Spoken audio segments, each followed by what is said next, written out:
25 बड़ी खबरों के बाद चलिए आगे बढ़ते हैं। सीबीएसई की कॉपियों में कथित गड़बड़ी से लेकर कम नंबर आने वाले आरोपों के बाद अब लगता है कि विपक्ष भी अपना नंबर बढ़ाने की फिराक में। मुद्दा बड़ा है, छात्रों के भविष्य से जुड़ा है और इसीलिए इस पर सवाल उठा रहे कि एनटीए के बाद सीबीएसई परीक्षा पर कंट्रोवर्सी आखिरकार कहां जाकर थमेगी। सीबीएसई का पोर्टल अभी तक नहीं खुला है। छात्र को समझ नहीं आ रहा कि आगे भविष्य कैसे सुधरेगा, कैसे संवरेगा।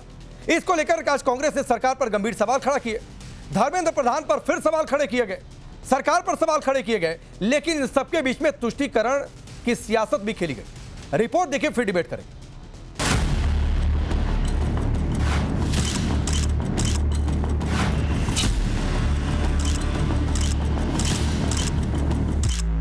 न पढ़ूंगा न पढ़ने दूंगा, यह है असली नारा।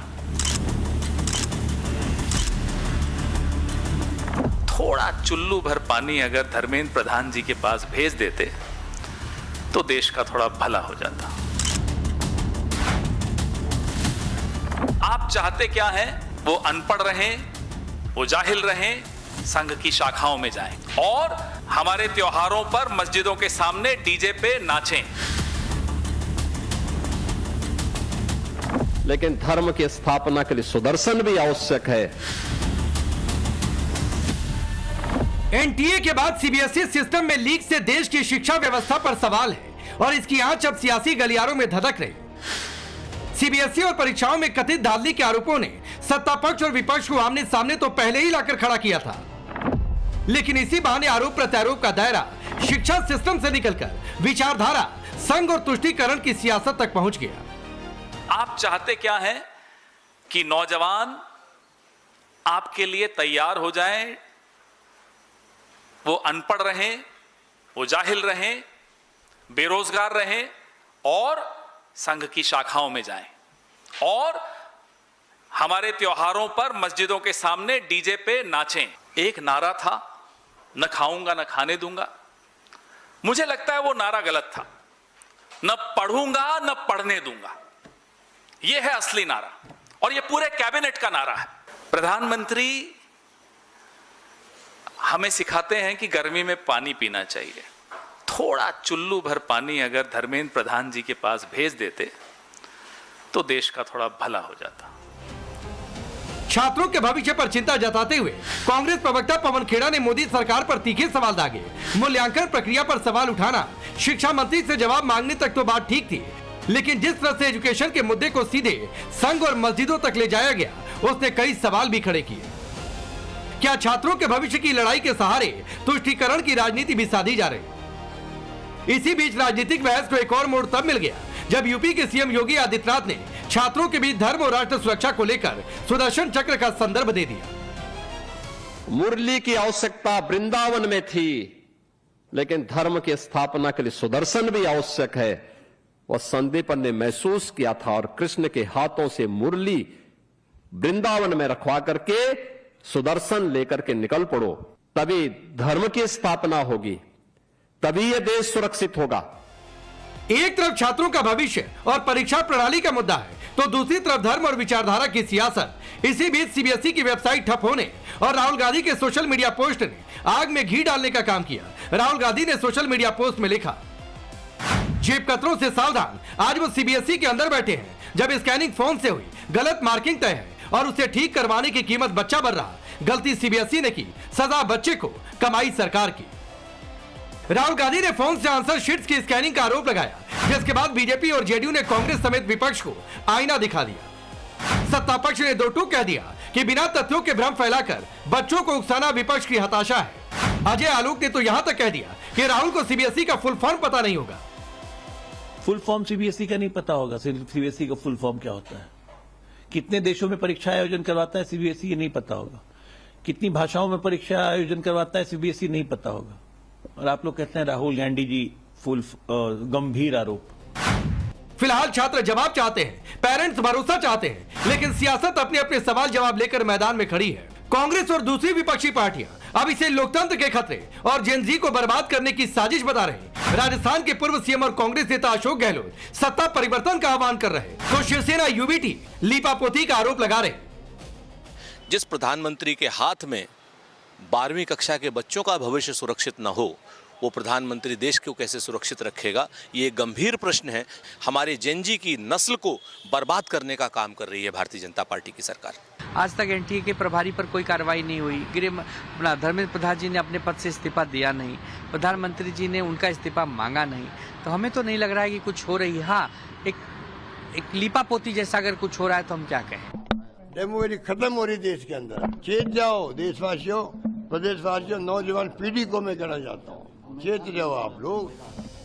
सीबीएसई को एसएम सिस्टम पर आरोप प्रत्यारोप के सियासी शोर के बीच सवाल उठ रहा है। क्या शिक्षा सुधार की मांग के नाम पर तुष्टीकरण की पुरानी राजनीति को नया मंच देने की कोशिश हो रही है? क्या कांग्रेस को छात्रों की कॉपियों से ज्यादा अपनी वोट बैंक की चिंता है? परीक्षा व्यवस्था की खामियों पर बहस करते करते संघ की शाखाएं, मस्जिदों के सामने डीजे और वैचारिक संघर्ष का मुद्दा क्यों खड़ा किया गया?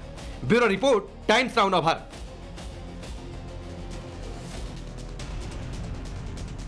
तो चलिए आपने रिपोर्ट देखी। मैं आपका परिचय आज के मेहमानों से करवाता हूं। राधिका खेड़ा भारतीय जनता पार्टी के नेता और प्रवक्ता, नवीन जिंदल जी पॉलिटिकल एनालिस्ट के तौर पर हमारे साथ जुड़ रहे हैं, अश्विनी मिश्रा जी कांग्रेस पार्टी के नेता, डॉक्टर एमएच खान है समाजवादी पार्टी के नेता और प्रवक्ता, आदिल हसन एमआईएम के नेता और प्रवक्ता जुड़ रहे हैं हमारे साथ, और अभिनव शर्मा आपसे थोड़ी देर में जुड़ जाएंगे जो कि टीचर है और इस मामले पर उन्होंने काफी अपनी बातें रखी हैं। लेकिन उससे पहले कि मैं सवाल करूं राधिका, आज पहला सवाल आपसे, जरा स्क्रीन पर जिस वेबसाइट को लेकर बवाल मचा है वो जरा पीछे की स्क्रीन दिखाइए, बड़ी स्क्रीन पर। और मैं एक बार फिर से, क्योंकि 12वीं करियर में एक टर्निंग पॉइंट होता है और टर्निंग पॉइंट पर ही अगर छात्र संशय में आ जाए तो फिर करियर बनेगा कैसे? एक बार ये बड़ी स्क्रीन काटिए और बड़ी स्क्रीन पर मैं इस वेबसाइट को खोलता हूं और ये देखिए, ये लाइव वेबसाइट है और अभी भी site is under updation and will be available सून। तो फिर सवाल उठता है राधिका खेड़ा कि आज की डेडलाइन और कितनी डेडलाइन बदल गई, कब यह साइट ऑपरेशनल होगी? भविष्य छात्रों का वो संकट में है। सभी को नमस्कार। राकेश जी, भविष्य छात्रों का संकट में ना हो इसीलिए अपग्रेडेशंस और जो प्रॉब्लम्स आई हैं उनको ठीक करने का काम किया जा रहा है। हम पुरानी सरकारों के जैसे नहीं है कि कोई अकाउंटेबिलिटी नहीं होती, कोई चीजें ठीक नहीं करी जाती।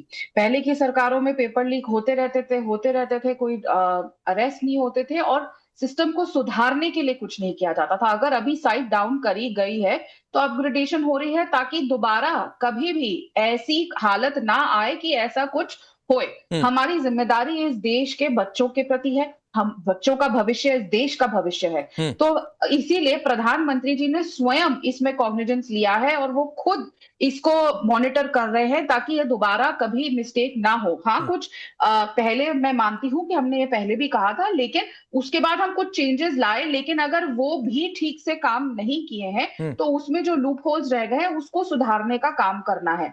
हम अपना काम पूरा करते हैं। हमने आज तक जो कहा जिम्मेदारी से, हम पहले दिन से कहते थे राम मंदिर बनाएंगे, हम कहते थे 370 हटाएंगे, पूरे देश में संविधान लागू होगा। हमने जितनी बातें कही, हमने कहा नक्सलवाद खत्म करेंगे, टेररिज्म खत्म करेंगे, हम हर चीज करें। इसीलिए ये जो एग्जाम माफिया चल रहा है, ये जो एग्जाम सिस्टम्स का जो इतने समय से चलता रहा है, अब याद करें ना, मैं तो पुरानी बात में जाऊंगी नहीं, पिछले 5 साल की बात करते हैं। जब कांग्रेस की छत्तीसगढ़ की सरकार थी, भूपेश बघेल के अंदर में सीजीएसएस की एग्जाम होता था। नहीं मैडम, राधिका जी मैं थोड़ा सा इंटरप्ट कर रहा हूं, एक काउंटर है छोटा सा राधिका जी, एक काउंटर है राधिका जी, 1.5 मिनट के बाद एक काउंटर है। 29 मई को पहले फैसला था री इवैल्यूएशन पोर्टल खोलने का, वो तारीख मिस हो गई और अब तारीख आ गई है आज भी अभी तक शाम के 5 बज चुके हैं घड़ी में, ठीक। ये साइट अभी तक ऑपरेशनल नहीं है, पहली बातचीत। दूसरी बातचीत है मैडम, सवाल पूरा हो जाए, एनटीए का पेपर लीक, पिछले 3 साल से ये पूरा बवाल चल रहा है, एनटीए सवालों के घेरे में है, एनटीए का सिस्टम क्यों इतना बर्बादी चल रहा है? मैं इस सवाल से इत्तेफाक नहीं रखता हूं जो कई बार विपक्ष उठा रहा है कि सेना एयरफोर्स क्यों लाई जा रही है। आप लाइए, सारा सिस्टम लगा दीजिए, लेकिन फिर भी पेपर लीक ना रुके। 3 साल पहले लगाते हैं। चीन में एक परीक्षा होती है, गांव नाम की परीक्षा है, जेल जैसा सिस्टम, जैसे हमारे यहां बजट बनता है उस तरीके से वो पेपर तैयार होता, करिए सारा सिस्टम। लेकिन आज 12वीं का छात्र को नहीं समझ में आ रहा है कि जेईई की काउंसलिंग में कैसे जाएगा, अगला वाला उसका सिस्टम कैसे काम करेगा। राकेश जी, 2 साल पहले जब नीट का पेपर लीक हुआ था तो सरकार ने ये इंश्योर किया था री एग्जाम करवा के कि किसी भी बच्चे का भविष्य खराब ना हो। हम जिम्मेदारी से ये बात कहते हैं और ये पहले भी करके दिखाया है, इसीलिए मैंने चीजें गिनवाई कि जो हम कहते हैं वो हम करते हैं। ये देश के भविष्य पे को लेकर हम प्रतिबद्ध हैं, इसीलिए किसी को भी कोई नुकसान नहीं होने देंगे। हाँ, कुछ चीजें हैं, कभी कभी होता है, अगर हम एक फुल प्रूफ सिस्टम बनाने जा रहे हैं, आप लोग भी अगर कभी कोई लॉन्च करने जा रहे होते हैं, कोई नया ऐप होता है, हर चीज होती है, उसमें अगर कोई हमें टेस्टिंग के बाद, क्योंकि ऐसा तो है नहीं ना कि बस इनको दिखाने के लिए कांग्रेसियों को या ऑपोजिशन को कि हम फटाफट से कोई चीज ले आएंगे और फिर वो फेल हो जाए। हर चीज को फुल प्रूफ तरीके से, और रही बात इसमें एयरफोर्स को लाने की, तो हम, जैसा मैंने कहा, हमने इंश्योर करना है कि दोबारा ये चीज ना हो, जिसके लिए कोई भी चीज हमारी सरकार को करनी पड़े। आप मुझे बताइए, आज तक राकेश जी, मैं भी एक काउंटर सवाल पूछती हूँ, 70 साल से देश से ज्यादा हो चुके हैं इस देश को आजाद हुए, कई सरकारें आई, कई सरकारें गई। कांग्रेस की सरकारों में आप नेहरू जी की, इंदिरा जी की, राजीव जी की, सोनिया जी की, राहुल जी की, डॉक्टर मनमोहन सिंह जी की सरकार छोड़ दीजिए, अशोक गहलोत की सरकार थी कुछ साल पहले, 5 साल के लिए जयपुर राजस्थान में 26 पेपर लीक हुए, कितनी गिरफ्तारियां हुई, कितनी रेक्टिफिकेशन हुई। मैंने जैसा छत्तीसगढ़ का गिनवाया, खुद मुख्यमंत्री भूपेश बघेल का ऑफिस उसमें लिप्त था, कितनी गिरफ्तारियां हुई, 0, सिर्फ उन लोगों को प्रोटेक्ट करने का। लेकिन हम लोग तुरंत अरेस्ट भी कर रहे हैं और उस चीज को दुरुस्त करने की। सवाल ये होता है कि क्या कदम उठाए जा रहे हैं उस चीज को रेक्टिफाई। ठीक है, अश्विनी मिश्रा, आप संतुष्ट हैं इस जवाब से? मेरे संतुष्ट होने न होने से फर्क नहीं पड़ता पांडे जी, जनता संतुष्ट होनी चाहिए। और जनता ये सवाल पूछ रही है कि आपने एनटीए 2017 में बनाया था, 9 साल बाद आपको एहसास हो रहा है कि एनटीए इफेक्टिव नहीं है। 2025 का मैं एक धर्मेंद्र प्रधान जी का इंटरव्यू देख रहा था, इसमें वो बोलते हैं, मानते हैं कि मैं कसम खाता हूं ऐसे सिस्टम बना लिए हैं कि कभी भी कोई आगे भविष्य में पेपर लीक नहीं होगा। पिछले 25 सालों में लमसम 100 बड़े पेपर लीक हुए हैं, उसमें से 85, let me tell you 85 NDA के शासन में हुए हैं। राधिका जी ने 2-4 गिनाए होंगे, हुए होंगे, मैं ये डिनाई भी नहीं करता कि नहीं हुए, और राज्यों में भी हुए होंगे और सरकारों में भी हुए होंगे, पर आप रेशियो देखिए, 100 में से 85 पेपर लीक आपके यहाँ होते हैं। आपके प्रधानमंत्री जी आते हैं, मन की बात करते हैं, जैसे पवन खेड़ा जी ने बोला, पर मन की बात में शिक्षकों की बात नहीं होती, स्टूडेंट की बात नहीं होती है। होती है क्या, जलजीरा पीजिए, पानी पीजिए, थोड़ा पानी धर्मेंद्र प्रधान जी को भी दे दीजिए, क्योंकि धर्मेंद्र प्रधान जी तो पता नहीं उनके पास हरदीप पुरी टाइप से क्या वीडियो है, क्या है, उनको कुर्सी से हटाया नहीं जा रहा है, उनको सैक नहीं किया जा रहा है। एनटीए 2017 में घुइयां छीलने के लिए बनाया गया होगा शायद, क्योंकि उसका कोई आउटपुट नहीं आ रहा है। और ये लोग क्या बोलते हैं कि राहुल गांधी जी फ्रस्ट्रेटेड है। राहुल गांधी जी अकाउंटेबिलिटी का बात करते हैं तो उनको आप फ्रस्ट्रेटेड बोल देते हो। हाँ, वो फ्रस्ट्रेटेड है क्योंकि जनता फ्रस्ट्रेटेड है और जनता सवाल पूछ रही है। जैसे सीबीएसई का एक उदाहरण ले लें कि जो स्टूडेंट की इंफॉर्मेशन है पोर्टल से लीक कैसे हो जाती है, ये इंपॉर्टेंट सवाल नहीं, बताइए पांडे जी। जो कोएम्ट कंपनी है उसका क्या धर्मेंद्र प्रधान से कनेक्शन है, इसका इन्वेस्टिगेशन नहीं होना चाहिए। टीचर्स ने 36 फ्लॉ पॉइंट आउट किए थे सिस्टम में, 36 उन पे बिल्कुल नजरअंदाज कर दिया गया। तो ये सब सवाल है। टेंडर जो था उसको दिया गया, उसकी कंडीशन ऐसे चेंज की गई, डीपीआई क्वालिटी पैरामीटर से 300-200 कर दिए गए, एक्सपीरियंस क्राइटेरिया हटा दिया गया, पास परफॉर्मेंस, फाइनेंशियल वीकनेस, क्या क्या चेंज किया गया एक कंपनी को टेंडर देने के लिए। अब अगर जनता ये सवाल पूछती है, जनता फ्रस्ट्रेटेड हो रही है, आप 2-4 और लोगों के नाम गिना करके, वाट अबाउटरी करके, आपको लगता है आप अपनी रिस्पॉन्सिबिलिटी से बच सकते हैं? ठीक, राधिका खेड़ा, ठीक है, लास्ट बात, आप आर्मी लगाइए, आपको जो लगाना है लगाइए, बट कम से कम जिम्मेदारी से एक्सेप्ट तो करिए कि आप ठीक है। अभी आऊंगा इस पर, एक आपके लिए भी काउंटर है अश्विनी भाई, एक आपके लिए भी काउंटर है, पहले राधिका खेड़ा का रिप्लाई हो जाए इस पर। जी, ये बहुत बातें कर रहे थे कि कितने पेपर लीक हुए हैं, कितने हुए हैं। कैट 2003, 2004, एम्स का 2006, एआई 2011, इनकी सरकारों में कितने पेपर लीक हुए हैं मैं गिनाने बैठ गई, शो का समय कम हो जाएगा और ये अपना मुंह छुपाते हुए फिरेंगे अश्विनी मिश्रा जी, जैसे हर बार करते हैं। और ये पूछ रहे थे, एक बड़ा अच्छा सवाल इन्होंने पूछा कि COEMPT जो कंपनी है उसमें धर्मेंद्र प्रधान जी का क्या हिस्सा है।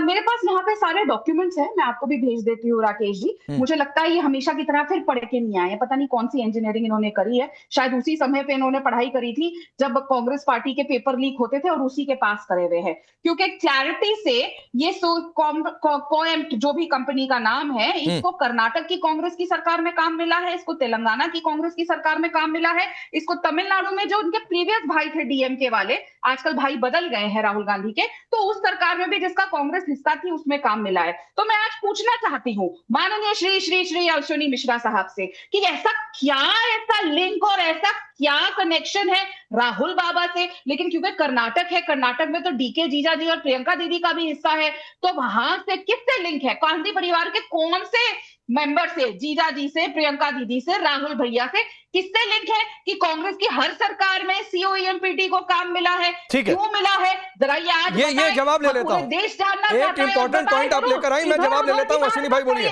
रिश्ता बोलिए क्या रिश्ता है ये? बताइएगा। एक तो मैंने भी उसी साल में ग्रेजुएशन किया है जिस साल में राधिका जी ने किया है, उसी पार्टी की सरकार में किया है जिस पार्टी की सरकार में राधिका जी ने किया है, और दोनों ही टाइम यूपीए की सरकार थी। तो आप तय कर लीजिए राधिका जी, मैं अगर दिमाग से, मेरा दिमाग कम है तो शायद आपका भी कम होना चाहिए, क्योंकि आपने भी उसी सरकार में 2005 में दिल्ली यूनिवर्सिटी से ग्रेजुएशन किया हुआ है। मैंने 2005 में एनआईटी सूरतकल से ग्रेजुएशन इंजीनियरिंग किया हुआ है। अब आते हैं आपको कोएम्प्ट के सवाल पे। माना हमने इस कंपनी को ऑर्डर दिया, अगर हम किसी साइकिल कंपनी बनाने वाले को साइकिल का ऑर्डर दें और आप जाकर के कार का ऑर्डर दे आए और आपकी कार खराब बने और आप हम पे ब्लेम डालें कि आप भी तो साइकिल बनवाते हैं उससे, ये कौन सा लॉजिक है पांडे जी? आप मुझे नहीं एक अश्विनी भाई आपने लॉजिक की बात की, मैं राधिका आता हूं। अश्विनी भाई आपने लॉजिक की बातचीत की है, सुनिए सर, सुनिए आपने लॉजिक की बात की है। छात्रों के भविष्य पर मैं मानता हूं सियासत नहीं होनी चाहिए, और सवाल उठाइए आप जितने भी तर्कपूर्ण सवाल हैं, लेकिन मुझे एक बात नहीं समझ में आई कि इन्हीं सब के बीच में एक ये भी कहा गया कि नौजवान त्योहारों पर मस्जिदों के सामने डीजे पर जाकर नाचे, ये सरकार चाहती है। क्यों ये बात, किसको मैसेज देना चाह रहे थे आप इस स्टेटमेंट के जरिए? कौन सी तुष्टीकरण, कौन सा वोट बैंक टारगेट था? इसमें वोट बैंक टारगेट नहीं था। जो राजनीति भारतीय जनता पार्टी करती है हिंदू मुसलमान के, इनके लिए पकौड़ा बनाना एक व्यापार है और देश को धर्म के नाम पे बांटना। और हमने देखा है ना, जब भी कोई फंक्शन होते हैं, इवेंट्स होते हैं, हिंदू रिलीजियस इवेंट्स होते हैं, मुस्लिम रिलीजियस इवेंट्स होते हैं, किस तरीके से देश में अशांति फैलाने का काम इनके इकोसिस्टम के लोग करते हैं। ये चाहते हैं युवा सिर्फ यही करता रहे, इसी में व्यस्त रहे, ना पढ़ूंगा ना पढ़ने दूंगा। मोदी जी जिनकी खुद की डिग्री का हमको आइडिया नहीं है कि कहां से है, आप कैसे एक्सपेक्ट कर सकते हो कि उनके मिनिस्टर के जो है इस देश के एजुकेशन को बढ़ावा देंगे? ठीक है, राधिका जी से एक रिप्लाई हो जाए, फिर एमएच खान जी और नवीन जी आपके पास आ रहा हूं। राधिका रिप्लाई। पहली बार 2005 में मैंने अपनी डिग्री कंप्लीट नहीं करी। हर जने के ऊपर आधा ज्ञान मत लेकर आया करिए, यही प्रॉब्लम है। और दूसरी बात राकेश जी, ये तो होता ही है ना, जब पेपर चोरी होता है, कुछ लोग जो चुराए हुए होते हैं वो नकल करके पास हो जाते हैं, और हम जैसे बच्चे तो नॉर्मल होते हैं जिन्होंने किसी चीटिंग करके पास नहीं हुआ होता, हमारे तो नंबर नॉर्मल है, इसलिए हमारी बुद्धि भी सही जगह है, इसलिए हम ऐसे बेवकूफों वाली बातें नहीं करते। तेलंगाना में इतनी चीजें सामने आई थी, कर्नाटक में इतनी चीजें सामने आई थी, फिर भी उन कंपनियों को कंटिन्यू किया गया, कंटिन्यू किया गया। आपकी सरकारों के ऑन रिकॉर्ड स्टेटमेंट्स है कि कितनी सुसाइड हुई है, कितनी पेपर लीक हुई है, कितना कुछ गड़बड़ हुआ है, फिर भी आपने उन कंपनीज का टेंडर कैंसिल नहीं किया और ये पूरी बात बोल गए। देखिए यही प्रॉब्लम होती है। अश्विनी मिश्रा जी आके हमेशा अपनी भक्त पिटवाते हैं आपके चैनल पे, चाहे अभी का शो हो चाहे नाविका जी का शो हो। बताइए, खुद के बारे में बताइए ना, मेरी गारंटी क्यों ले रहे हैं? आपको पता ही नहीं मैं कितने साल की हूं, क्या है वो भी गूगल कर लेते तो पता चल जाता, लेकिन नकल के लिए ना अक्ल चाहिए होती है राकेश जी। ये जो चोरी वाले कागज वाले होते हैं ना, इनके पास ये भी अक्ल नहीं होती है, इसलिए पकड़े जाते हैं और फिर बन के अश्विनी मिश्रा बनते हैं। तो इसीलिए आप अभी ये बता दीजिए कि ये क्यों कंटिन्यू किया गया? ठीक है, ना तो देखिए राधिका, ना तो आपके उम्र पर ये डिबेट है और ना तो अश्विनी मिश्रा ने कब पास किया नहीं किया इस पर डिबेट है। नहीं, राधिका डिबेट नहीं है। अपने एफिडेविट में लिखा है, राधिका खेड़ा जी ने अपने एफिडेविट में लिखा हुआ है, इलेक्शन के टाइम पे इन्होंने 2005 में ग्रेजुएशन की है।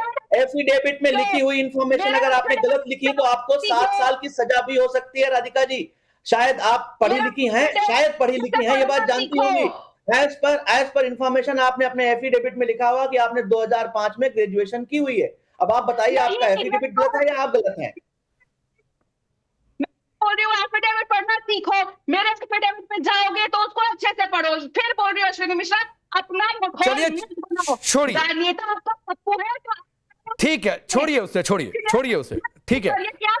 नहीं ठीक है, एफिडेविट फिर से पढ़ लीजिएगा अश्विनी मिश्रा जी, एफिडेविट पर फिर कभी चर्चा हो जाएगी, ये एफिडेविट पर विषय नहीं है। एमएच खान साहब सवाल सिर्फ एजुकेशन सिस्टम पर उठाते, लेकिन इसमें मस्जिद घुसा देना, शाखा घुसा देना ये जरूरी था?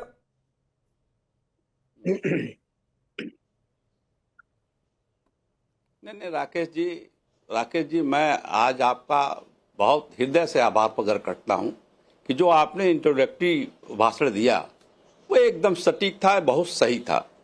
आपने बस उसी चीज पर फोकस किया जिस चीज पर आपने डिबेट बुलाया है, न कि किसी की डिग्री, न कि किसी का पढ़ाई, न कि किसी की बातचीत। और आप उस चीज को भी डिनाई करते रहे पूरे डिबेट में। मैं आपका स्वागत करता हूं। तो लेकिन एक बात देखिए, सर, जो पेपर खान लीक साहब हो रहा है, आपने भी तो कहा है। खान साहब 10 12वीं क्लास सेकंड, का खान बच्चा साहब क्या क्योंकि करेगा? आपने 10 सेकंड किया जी, तो जी, 10 जी, जी। आपने धन्यवाद दिया तो धन्यवाद प्रस्ताव भी ले लीजिए। और धन्यवाद प्रस्ताव ये है सर कि पत्रकार भाषण नहीं देते हैं, तो मैंने भाषण नहीं दिया सर, वो इंट्रोडक्टरी मेरी लाइंस थी और जो मुद्दा था वो मुद्दे के बारे में मैंने देश को और आप लोगों को बताया सर। तो पत्रकारों की बातों को भाषण मत कहा करिए। नेता भाषण देते हैं, उनका काम होता है भाषण देना। हम सर देश की बात करते हैं, राष्ट्रवाद नाम का शो है, राष्ट्र की बात और राष्ट्र के भविष्य की चर्चा हो रही है। आपने धन्यवाद दिया, मैंने स्वीकार किया, धन्यवाद प्रस्ताव भी दे दिया, मुद्दे पर आ जाइए। देखिए राकेश जी, मेरा मकसद वो नहीं है कि आपको भाषण दिलाए, आपको नेता बनाए। हमारा सार ये है कि आपने सही बातें कही, ठीक है, और उस चीज को इन लोगों ने, चाहे राधिका खेड़ा हो चाहे मिश्रा जी हो, इन लोगों ने दाएं बाएं खिला के अपने अपनी क्वालिफिकेशन बताने लगे। अच्छा, अश्विनी मिश्रा भी दाएं बाएं कर रहे हैं। प्रधान ने क्या इस्तीफा दिया इतना बड़ा कांड होने के बाद? अच्छा, नहीं, हम कह रहे हैं कि ये दोनों लोग डिग्री की बात क्यों कर रहे हैं? हाँ ठीक, क्यों नहीं क्या नाम है, इस पे बात कर रहे हैं, सीबीएसई के उस पर, नीट पे क्यों नहीं बात कर रहे हैं? हाँ। अब कितने सैकड़ों पेपर यहाँ उत्तर प्रदेश में लीक हुए हैं, हाँ। इस पे क्यों नहीं बात कर रहे हैं?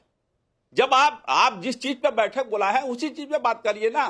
कौन कितना पढ़ा लिखा है, कौन कितना नहीं पढ़ा लिखा है, इसको डाइवर्जन कहते हैं। अच्छा, इसी को घुमा फिरा के बात करनी पड़ती है। लेकिन मुझे आज बहुत खुशी हो रही है कि आप इन लोगों को घुमाने फिराने वाले को भी लाइन पे ले आए।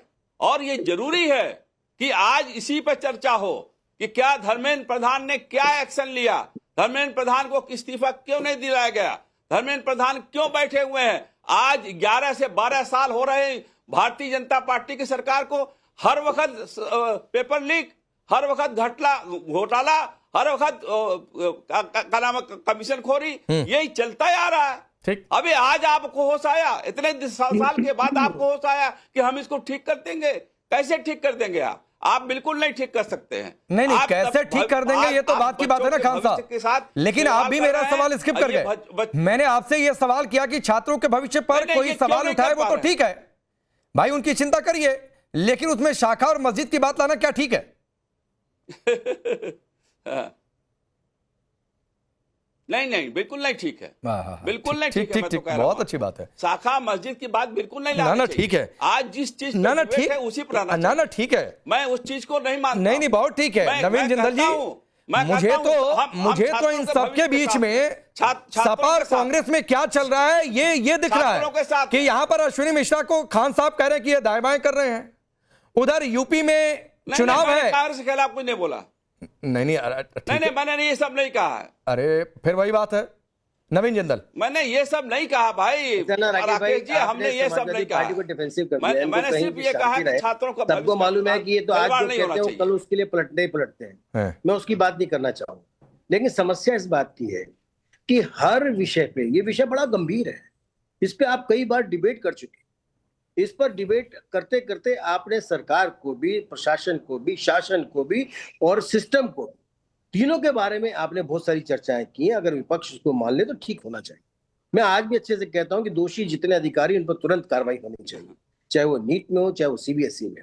बच्चों के, छात्रों के भविष्य से खिलवाड़ नहीं होना चाहिए। 2012 में जिस सिस्टम को, ओएसएम को यूपी की सरकार में लागू किया गया था, 2014 में मोदी जी की जब सरकार आई तो स्मृति ईरानी जी ने उसको रद्द कर दिया था। उसको 12 साल बाद किन अधिकारियों ने उसको लागू किया, इसको जांच करके तुरंत उनको गिरफ्तार करना चाहिए, क्योंकि लाखों बच्चों के भविष्य से जुड़ा हुआ। लेकिन महत्वपूर्ण बात यह है जो जिस पे आप बार बार इनको इंगित कर रहे हैं, जिस पे कोई बोलने को तैयार नहीं है, क्या अब ये कहेंगे कि जो पढ़ने से बच गए, जो नहीं पढ़े, अनपढ़, वो शाखा में है, इंजीनियर, पीएचडी, डॉक्टर, फोल्डर के शाखा में प्रचारक है, संघ के प्रचारक है, जो समाज की सेवा कर रहे हैं, राष्ट्र को बांधने का काम कर रहे हैं, और आप कहते हैं शाखा के अंदर अनपढ़ लोग जाएंगे। और उसके बाद जाहिल पढ़ने की बात ये कहते हैं कि जो लोग नहीं पढ़ेंगे या जिनको आप रोक रहे हो, वो उनकी मस्जिदों के सामने, यानी पवन बखेड़ा, खेड़ा, जो भी नाम है उसका, नहीं, नाम क्यों बिगाड़ना? नहीं, नवीन जिंदल जी, एक तो नाम मत बिगाड़िए भाई, किसी का भी नाम मत बिगाड़िए प्लीज। क्या बिगाड़ूगा बिगड़े हुए को राकेश जी? नहीं, प्लीज नाम नहीं किसी का। सामने जाकर के वो संघ नगाड़े बजाएंगे, ये क्या भाषा है? आप किसको, लोगों को उद्वेलित कर रहे हो? आप किस प्रकार के लोगों को प्रवोक कर रहे हो? आप इस देश के अंदर हिंदू मुस्लिम कराना चाहते हो? आप छात्रों के अंदर भी हिंदू मुस्लिम बांटना चाहते हो? सेना में बांटना चाहते थे ये लोग, अब छात्रों में बांटना चाहते हैं। इस देश का भविष्य, इनको अगर अपोजिशन को स्ट्रॉन्ग तरीके से बात करनी चाहिए तो कहते हैं अधिकारियों को इस्तीफा मांगा, अधिकारी को अरेस्ट करें, अधिकारियों को अरेस्ट करो, जो लोग इसके दोषी उनको सजा मिले, चाहे कोई भी हो, ठीक है, मंत्री से लेके संतरी से लेके कोई भी आदमी हो, उसके बारे में बात करो। आप छात्रों को ठीक है, ठीक है। एक और मेहमान जुड़ चुके हैं, मैं जरा उनको इंट्रोड्यूस करता हूं, फिर आता हूं खान साहब, क्योंकि आज इस प्लेटफॉर्म पर अगर कोई टीचर है तो उसको जगह पहले मिलनी चाहिए। अभिनव शर्मा हमारे साथ जुड़ चुके हैं, जरा उनको भी स्क्रीन पर लाइए। बहुत बहुत स्वागत है अभिनव जी आपका टाइम्स नाउ नवभारत पर। Thank you. ये पोर्टल अभी तक मेंटेनेंस ही दिखा रही है, अभी तक लाइव नहीं हुई है सीबीएसई वाली री इवैल्यूएशन पोर्टल, ये अभी तक मैंने स्क्रीन पर रखा हुआ है। कितनी बड़ी चिंता, कितनी बड़ी समस्या छात्रों के सामने, कितनी बड़ी समस्या, क्योंकि आगे जेईई है, उसकी काउंसलिंग है, अलग अलग यूनिवर्सिटीज कॉलेजेस में एडमिशन की बातचीत होती है। अभिनव, मैं वही कह रहा हूं कि जिस दौर में हम डिजिटल इंडिया की बात कर रहे हैं, विश्वगुरु बनने की बात कर रहे हैं, विकसित भारत बनाने की बात कर रहे हैं, वहां हमारा सिस्टम अंडर मेंटेनेंस है। ये कुछ वैसा याद दिलाता है जैसे एसबीआई में जब जाते थे तो वो कुछ भी होता था एक ही बहाना करते थे, सर्वर इशू। आज आपने देखा होगा कि सीयूईटी के एग्जाम में इन्होंने कह दिया टेक्निकल ग्लिच, सीबीएसई में आ रहा है अंडर मेंटेनेंस। यानी आपने पूरे सिस्टम को कैसा बना दिया है, अंडर मेंटेनेंस, टेक्निकल ग्लिच, जिसका कोई टाइप नहीं है। और हम बात कर रहे हैं कि हम डिजिटल इंडिया में हैं। सरकार डिजिटल इंडिया नारों में दिखाती है, पीआर पे खर्च करती है, और वहां हमारा सिस्टम सीबीएसई जो कि बेसिक एजुकेशन के लिए जिम्मेदार था, उसकी ये हालत है। और मतलब इससे ज्यादा दुख की बात और कोई नहीं हो सकती, इससे ज्यादा दुर्भाग्य की बात कोई और नहीं हो सकती। अभिनव, आपके हिसाब से गड़बड़ी कहां हुई? गड़बड़ी मेरे हिसाब से मनसा में है और प्राथमिकता में है, कि हमारी सरकार की प्राथमिकता में शिक्षा नहीं है। सोचिए, हमारा शिक्षा मंत्री अगर चुनाव जिताने की जिम्मेदारी लेता रहेगा तो शिक्षा की जिम्मेदारी कौन लेगा? हमारे शिक्षा मंत्री को नीट का पेपर लीक रोकने के लिए रक्षा मंत्री, एविएशन मिनिस्टर से मीटिंग करने के लिए वायुसेना का सहारा लेना पड़ेगा। तो शिक्षा मंत्री क्या कर रहा है? आप देखिए, इतने सारे क्वेश्चन उठने के बाद। अभिनव, एक छोटी सी बात, मैं आपकी बात का राधिका खेड़ा से रिप्लाई लूंगा। आप तो टीचर हैं, देश दुनिया में कैसा सिस्टम चल रहा है आपको पता भी होगा। चीन में एक परीक्षा होती है, गाओकाओ नाम है उस परीक्षा का। उस परीक्षा का सिस्टम क्या वहां पर फोर्स इस्तेमाल नहीं होती है? क्या वहां पर जेल टाइप की व्यवस्था बनाकर जो पेपर सेट करते हैं उनको एक जगह रखा नहीं जाता, आइसोलेट नहीं किया जाता है? दिक्कत क्या है अगर आपको एयरफोर्स या फोर्स इस्तेमाल की जा रही है तो? नहीं, आपने बिल्कुल सही किया। वो एक चीन में बहुत बड़े स्तर की परीक्षा होती है जिसमें करोड़ से भी ज्यादा लोग बैठते हैं। यहाँ तो 22-23 लाख लोग बैठ रहे थे। तो मैं ये पूछना चाहता हूं कि फिर इतने साल से 2024 में आपने कहा कि अब पेपर लीक नहीं होने देंगे, तो ये व्यवस्था तो पहले से भी हो सकती थी ना। ठीक। तो मैं ये कह रहा हूं कि आप कितने एग्जाम्स में, भारत में तो एग्जाम्स भी बहुत है ना। आपने सुना होगा कि एक देश एक चुनाव, लेकिन आपने नहीं सुना होगा एक देश एक एग्जाम। सिस्टम में तो है नहीं। अब कल को जेईई का पेपर होगा, तब आप वायुसेना का इस्तेमाल कर लेंगे। चीन में कोई एक बड़ा एग्जाम हो रहा है तो बात, यहां तो 10 साल में 89 पेपर लीक हो गए। 89 पेपर्स में अगर सिर्फ वायुसेना और आर्मी का इस्तेमाल करेंगे तो देश की रक्षा कौन करेगा साहब? अच्छा, ठीक है, मैं राधिका से रिप्लाई लेता हूं। राधिका, अभिनव और मुझे स्क्रीन पर रखिए, और साथ ही ये लगातार साइट भी मैंने ऑन करके रखी हुई है। अब राधिका रिप्लाई करिए। अभिनव एक टीचर हैं, इनकी बात का क्या जवाब है?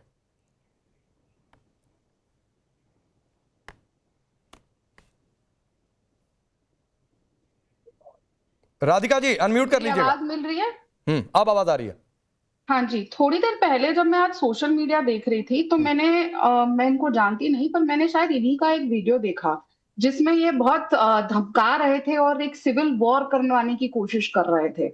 तो टीचर कम और ये लोगों को कह के कि इनके साथ बाकी, और एक और चैनल की एंकर है वो, मैं मानती हूँ कि वो एक जर्नलिस्ट है, तो चाहे वो किसी भी, जैसे कोई भी नेता किसी भी पार्टी से हो, तो ये जिस तरीके से बच्चों को पढ़ाने की जगह वहां पे भड़काने का काम कर रहे थे, किस तरीके से ये जो एग्जाम माफिया चलता है ना, ऐसे ही टीचर्स है जो बच्चों को पढ़ाने से ज्यादा रील बनाने में ज्यादा ध्यान देते हैं। तो मुझे नहीं लगता कि जो आदमी इस देश में सिविल वॉर कराना चाह रहा है, बच्चों को शिक्षा ऐसे दे रहा है कि सड़कों पे उतरो, दंगे करो और ये सब करो, तो उसको इतना भी हक पड़ता है यहाँ पे एजुकेशन सिस्टम के बारे में बोलने में। और ये मैं इस बात पे आपत्ति लेती हूँ कि आप उनको ऐसे इंसान को स्पेस दे रहे हैं। और बड़ी मजेदार बात है ना, राकेश जी, डिबेट शुरू होने के महज आधा घंटा पहले मेरे इंस्टाग्राम पे वो वीडियो आया था। बताओ, कमाल है। या तो आजकल ऐसी टेक्नोलॉजी हो रही है, सामने साक्षात वो आगे, मैं ढूंढ ही रही थी कि वो शख्स कौन है, और मैं कहूँ तब से मैं ध्यान से देख रही हूँ क्या ये वही है, ये वही है।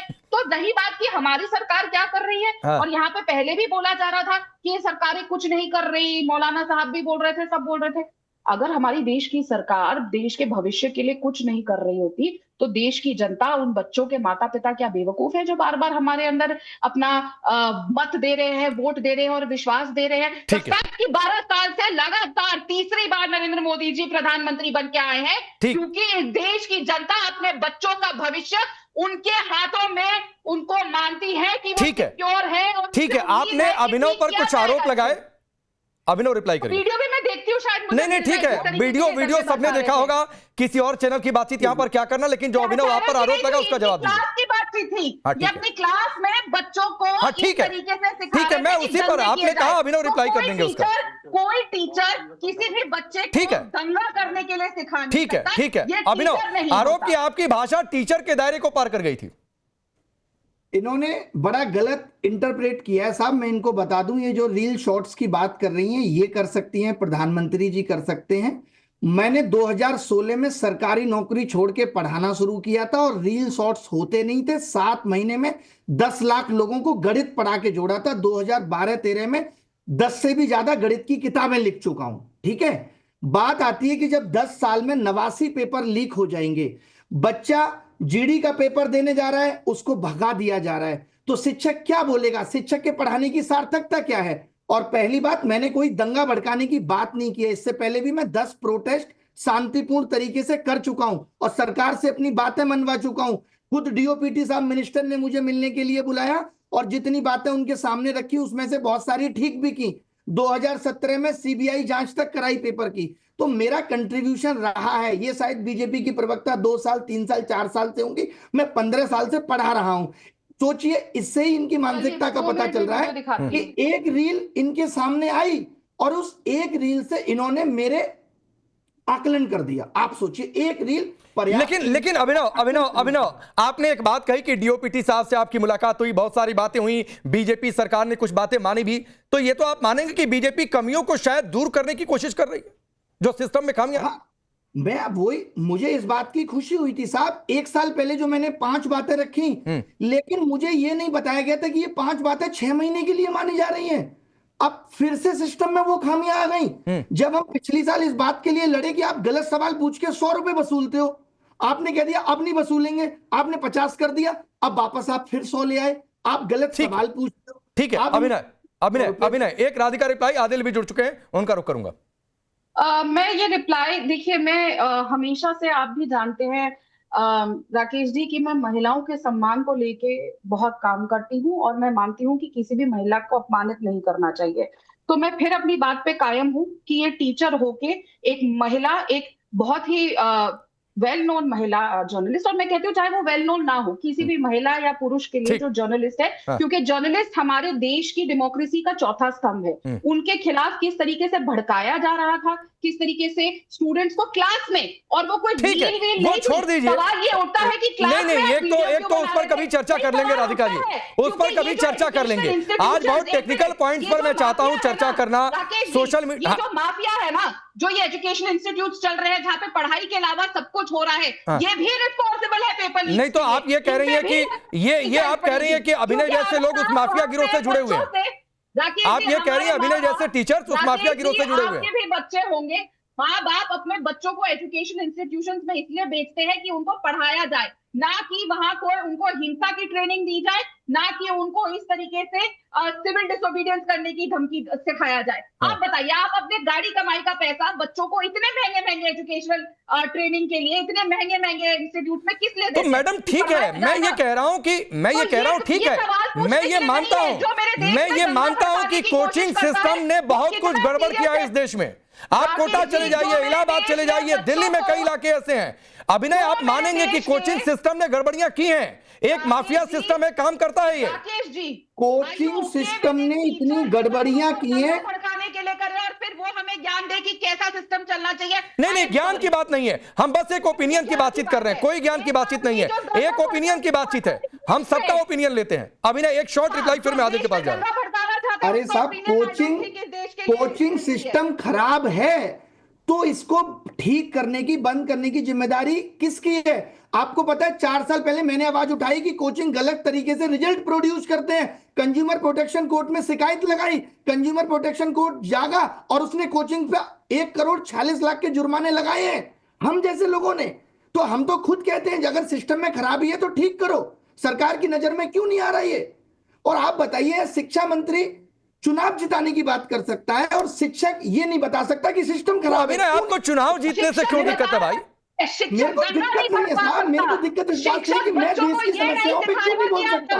मेरा काम सिर्फ पढ़ाना क्यों है? नहीं सिखाएगा कि सड़कों पे उतरे, शिक्षक ये सिखाएगा कि पढ़ाई करे। शिक्षक अच्छा पढ़ाई करता रहे, उसको उसकी पढ़ाई मेहनत का फल अपना दे, पेपर लीक कराते रहे पीछे से, और हम पढ़ाते रहे तो कल को तो बच्चा हमसे पूछेगा कि आप पढ़ा क्यों रहे? इसलिए एक बेचारे बच्चे का दिल गाजियाबाद में मर्डर हो गया क्योंकि शिक्षा के नाम पे ये सिखाया जाता है।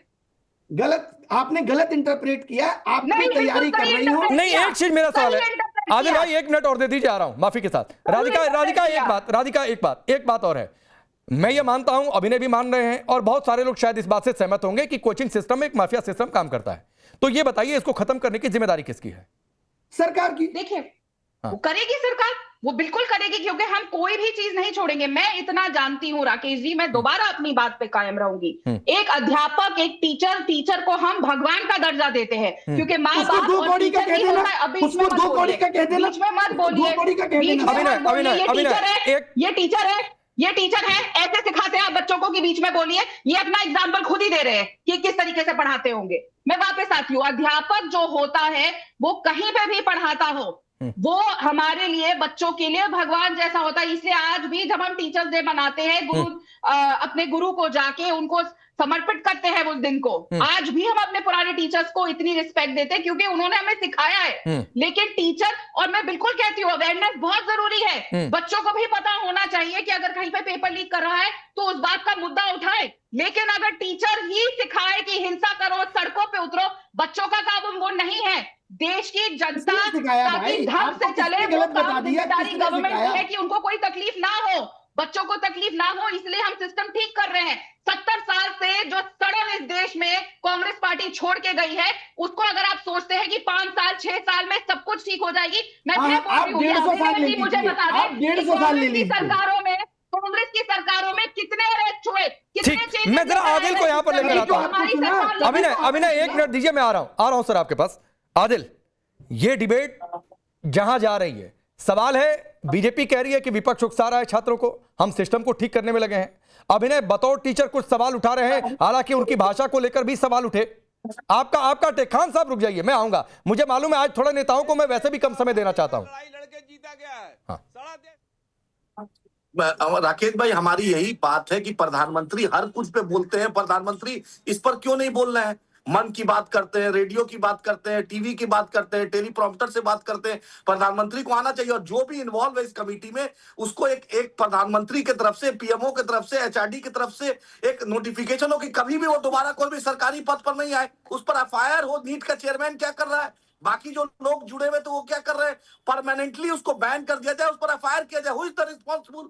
ये देखना, अभी मैं सीमांचल से आता हूँ, मैं अपने बलरामपुर का एक लड़का जो पटना में रह के पढ़ाई करता था, 1 महीना पहले उसका एक महीना पहले एग्जाम कैंसिल हुआ। अब उसके बाद पटना में रहने की जगह नहीं है उसके बाद, क्योंकि उसने 1 साल का हॉस्टल का फीस दिया था, उसके बाद अब जगह नहीं है रहने के लिए। मुझे गुजारिश करना पड़ा एक आदमी से उसको रहने के लिए। ऐसा लाखों बच्चों के साथ हुआ है जो ग्रामीण क्षेत्र से आते हैं। आप ही बताइए, कोई भी तो सरकार की जवाबदेही है ना। प्रधानमंत्री हर मामले में बोलते हैं, लेकिन प्रधानमंत्री का अभी तक इस पर क्यों नहीं बोले? एक्शन क्या हुआ? एयरफोर्स ले आएंगे, टैंकर ले आएंगे, परमाणु ले आएंगे। अरे तो आने दीजिए टैंकर, ये सब तंज क्यों कसना, ये सब तंज क्यों कसना आदिल? क्या? अरे आने दीजिए टैंकर, आने दीजिए फोर्स, क्या दिक्कत है? आप कहिए कि भाई सब करो, पेपर लीक ना हो, न्यूक्लियर बम ले आइए, लेकिन प्रधानमंत्री को बोलिए ना बोलने। राधिका, आदिल की बात का जवाब ठीक है, 30 सेकंड। राधिका जी, हम बातें नहीं करते, हम ये नहीं कहते कि महंगाई इसीलिए नहीं बोलना है। जी आदिल जी, हम वो सरकार नहीं है जो ये कहती है कि महंगाई इसलिए बढ़ रही है क्योंकि लोगों का खर्च करना ज्यादा बढ़ गया। हम वो नहीं है जो महंगाई पे ये बोल देते हैं। अरे मैं आपके बीच में नहीं बोली ना आदिल जी, जवाब सुनिए, जवाब तो सुनिए। हाथ जोड़ के जवाब तो सुनिए ना, ड्रामा मत करिए, ड्रामे से बाहर निकलिए और बात सुनिए। ये ड्रामा करते करते आप लोगों का कुछ नहीं हो रहा है। आप बात का जवाब सुनना चाहते तो मैं बोलूं, वरना मैं भी चुप बैठ जाती हूँ। नहीं, एक मिनट आदिल प्लीज, आपने काउंटर किया, रुक जाइए, सभी इंतजार कर रहे हैं, राधिका जी को पूरा करने दीजिए ना। वो हम सरकार है, जब सिलेंडर के दाम बढ़ते हैं तो ये कहते थे सुसाइड करने की क्या जरूरत है, जब लोगों का खर्चा करने का पैसा बढ़ रहा है इसलिए दाम बढ़ रहे हैं। हम वो डॉक्टर मनमोहन सिंह नहीं है, हमारी सरकार काम करती है, इसलिए मैंने दिखाया और बताया शुरुआत में कि हमने सारे काम किए। हम ही वो हैं, आप लोग हाथ में संविधान लेके घूमते हैं, लेकिन हमारी सरकार ने इंश्योर किया कि पूरे देश में संविधान बराबर से लागू हो। और अरे नीट पर बोलिए ना, नीट पर बोलिए, प्रधानमंत्री कब बोलेंगे इस पर बोलिए। अरे बीच में पूरा किस्सा कहानी बीच में कंटिन्यूसली बोलेंगे, क्योंकि चाहते नहीं है जवाब पाए, ये चाहते ही नहीं है। आप तो सुप्रीम कोर्ट में भी नहीं मानते। ठीक है, रुक जाइए, मैं एक बार फिर एक मिनट, ये आरोप प्रत्यारोप फिर कभी आरोप प्रत्यारोप फिर कभी 30 सेकंड अभिनय मैं आपको देता हूं। जब आप तो बोलने का फायदा नहीं है इनके साथ। ठीक है अभिनय, 30 सेकंड और आपको देता हूं। ये पोर्टल अभी भी मेरे हाथों में है, ये अभी तक अंडर अपडेशन है। राधिका जी संभव हो तो एक डेडलाइन भी अगली देकर जाइएगा, लेकिन अभिनय एक आप कंक्लूजन में क्या कहना चाहेंगे? मैं बस इतना ही कहना चाहूंगा कि ये चीज अब और बर्दाश्त नहीं की जा सकती कि 70 सालों में क्या हुआ था। आप 2014 में यही कहते थे कि साहब महंगाई है, पेपर लीक उद्योग चल रहा है, हम ये सब कुछ ठीक करेंगे, और तब जनता ने आप पे भरोसा दिखाया, जो भरोसा लगातार टूटा भी है। 400 से 300 से 240 भी आप आए हो, लेकिन आप आत्ममंथन करने को तैयार ही नहीं। अभिनय जी आपकी यही बात है सर, वो एक टीचर की तरह, नेता की तरह लग रही है। यही तो बात राधिका जी की शिकायत है कि आप एक टीचर की तरह नहीं, आप एक पॉलिटिशियन की तरह बिहेव कर रहे हैं। आप सुनिए, इस देश में अशिक्षित लोग शिक्षा मंत्री बने बैठे हैं। बिहार देख लीजिए, राजस्थान देख लीजिए, यहाँ एक शिक्षक राजनीति पे बात नहीं कर सकता। क्यों? किसी संविधान में लिखा है क्या कि शिक्षक राजनीति पे बात नहीं करेगा? अच्छा ठीक, जब देश सही हाथों में नहीं है। मेरा पॉइंट प्रूव हो गया कि उस वीडियो में क्या था। ठीक है चलिए, अभिनय आपने माना कि आप पॉलिटिक्स पर बोल रहे हैं, राधिका कह रही है बात प्रूफ हो गया, लेकिन फिर भी राधिका जी ये दिखाते हुए समय इतना ही इजाजत दे रहा है। आप सबका बहुत बहुत धन्यवाद। लेकिन ये साइट अभी भी अंडर मेंटेनेंस है। ये साइट क्या आज देर रात तक खुलेगी, कल खुलेगी, परसों खुलेगी, इंतजार करते हैं, क्योंकि 12वीं के छात्र इंतजार कर रहे हैं। आप सबका बहुत बहुत शुक्रिया।